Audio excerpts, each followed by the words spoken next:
Oke, assalamualaikum warahmatullahi wabarakatuh. Balik lagi di TBB TV. Oke, kali ini kita akan ke B1 House ya. Kita bakal ngobrol-ngobrol sama temen kerja. Dia ini manajer di B1 House. Jadi kita akan coba tanya-tanya aja langsung ke beliau terkait liburan nih. Kan banyak banget teman-teman yang komen pengen liburan tapi kok dapet jadwal hari liburnya cuman terbatas gitu. Jadi kalau misalkan ke Jogja dengan hari libur terbatas tuh enaknya kemana aja? Tunggu dulu guys. Tuh, ternyata beliau di situ. Kita langsung sapa aja. Ada tanya. Assalamualaikum Pak Gofar. Waalaikumsalam warahmatullahi wabarakatuh. Monggo. Duduk ya Pak. Monggo, silahkan Mas Dimas. Sehat-sehat? Alhamdulillah. Ya. Gini, Gimana Mas Pak. Dimas? Ada yang bisa dibantu? Ada banyak. Jadi gini Pak. Jadi kemarin tuh kan banyak nih Pak yang komen-komen pengen nih liburan ke Jogja. Tapi kok ya dapat jatah hari liburnya tuh mepet-mepet gitu. Oh, iya. Terus ada yang curhat, Kak, kalau misalkan ke Jogja tapi nggak wisata kan nggak enak ya. Sedangkan aku cuma dapat jatah libur 2 hari, sehari. Itu gimana tuh Pak? Ada rekomendasi kah? Ya. Biasanya itu kalau nggak ada momen liburan khusus, orang-orang kan biasanya kalau dari luar kota memanfaatkan akhir pekan, weekend. Jadi weekend getaway lah gitu bahasanya. Pokoknya nyampe ke Jogja Sabtu pagi, nanti hari Minggu sore sudah kembali lagi ke kota asal. Itu ada beberapa alternatif sih, kalau memang mau ke Jogja wisata tapi terbatas waktunya nggak masalah, tapi tetap dibawa santai gitu. Jadi nanti kayak misalnya nyampe Jogja Sabtu pagi bisa tuh langsung ke Kaliurang dulu, bisa langsung ke Kaliurang. Di Kaliurang nanti bisa main lavatur. Nah di situ naik jeep seru jeep. Terus habis itu nanti agak siang dikit bisa ke Prambanan. Habis dari Prambanan, habis itu makan siang, kuliner tuh banyak di sekitar Prambanan, bisa di sana juga. Terus habis itu ada hutan pinus Pengger dan beberapa hutan pinus sebelahnya itu seru. Di Pengger juga nawarin beberapa atraksi. Terus ada Mangunan juga. Di sana banyak spot-spot foto menarik. Itu Sabtu pagi nyampe, bisa langsung ke Lavatur Merapi, habis itu bisa ke Prambanan, sorenya ke Pengger, nanti ngabisin sunset di Tebing Breksi bisa. Habis itu check in ke B1 House. Check in, semalam nginep di sini. Besok paginya check out bisa explore kota, atau mungkin mau ke Borobudur dulu bisa. Jadi paginya ke Borobudur. Di Borobudur nanti di sana, di Muntilan sana nggak cuma Borobudur juga, misalnya udah pernah ke Borobudur, bosen Pak Borobudur, oke, di sana ada Candi Mendut, di sana ada VW Tour juga, bisa keliling desa Pak, naik VW gitu, seru banget, bisa naik VW. Terus ada wisata ontel juga di sana, jadi keliling kayak desa wisata gitu, nanti mampir ke industri-industri lokal kayak bikin gerabah, bikin batik, ada pengusaha pensil, ke tempat bikin sablon macam-macam. Terus di Muntilan itu juga ada, ini yang seru nih, ada rafting. Nah, itu seru banget tuh. Itu bisa dijadwalin di sana 3 jam 4 jaman lah palingan. Itu nanti habis dari check out dari sini pagi langsung ke Muntilan, main VW, main segala macam. Habis itu setelah makan siang nyebur, seru banget tuh kan. Setelah makan siang nyebur ke rafting, habis itu sore kembali lagi ke Jogja untuk mungkin ke stasiun atau ke bandara seperti itu.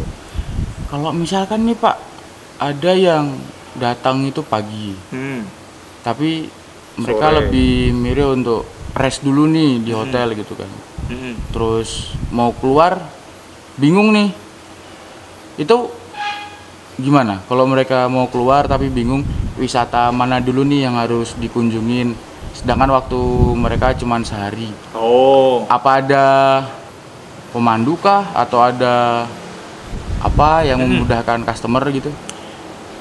kita sih ini ya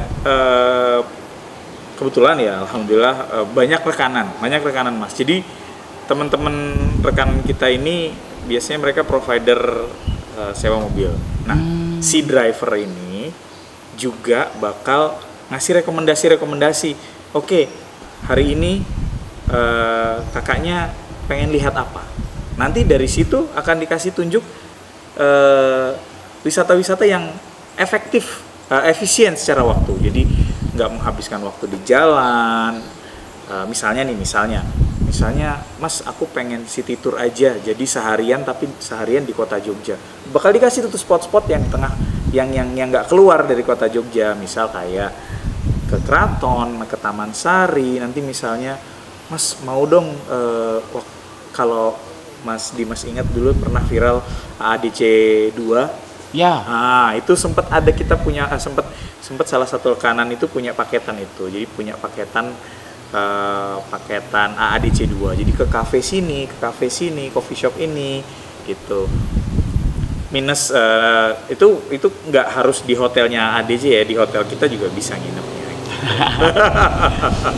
Gitu. Jadi sebenarnya kalau untuk seperti itu kita bisa fleksibel banget. Misalnya nih kayak Mas, aku mau nginep di B1 House, aku mau ada kondangan sekalian wisata, bisa tolong anterin nggak? Kita ada rekanan yang bisa ngelayanin itu. Jadi kita book seharian mobil driver buat tamunya, nanti silahkan mau dipakai kemana sesuai dengan kesepakatannya seperti itu. Sampai ngantar ke stasiun, sampai ngantar bandara bisa juga.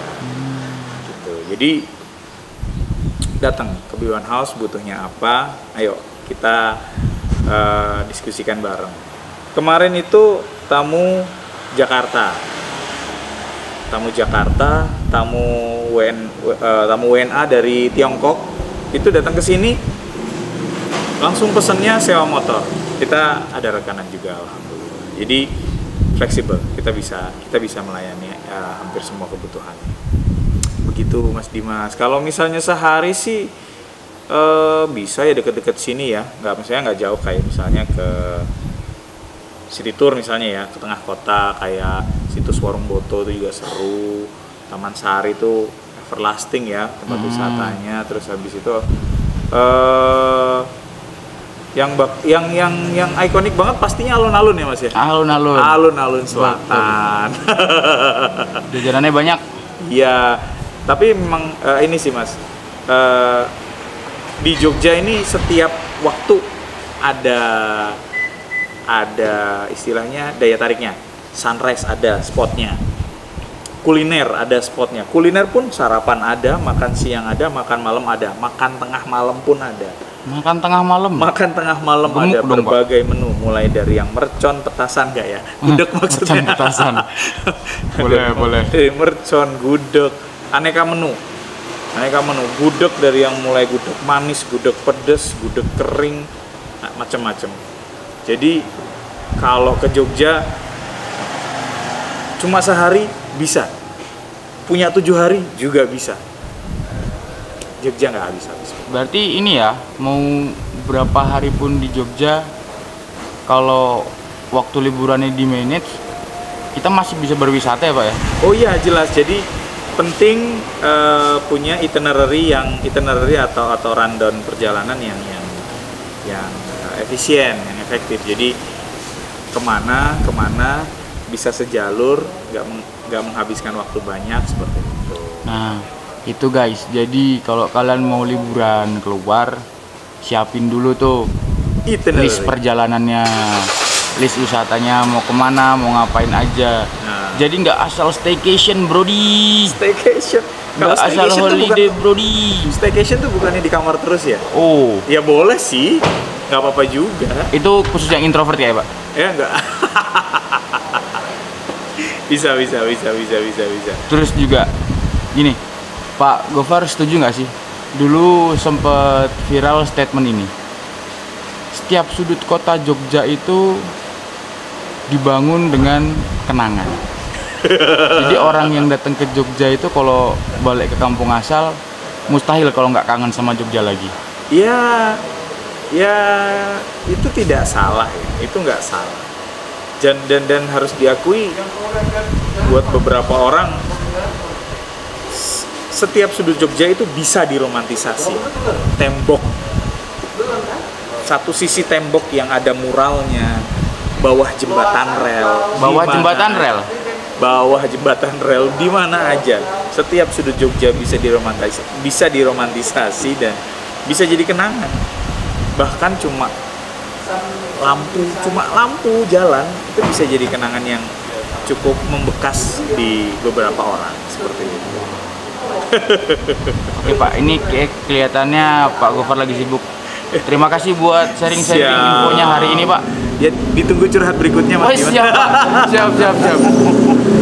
Oke, terima kasih Pak Gofar. Yo, Assalamualaikum. Waalaikumsalam, hati-hati di jalan.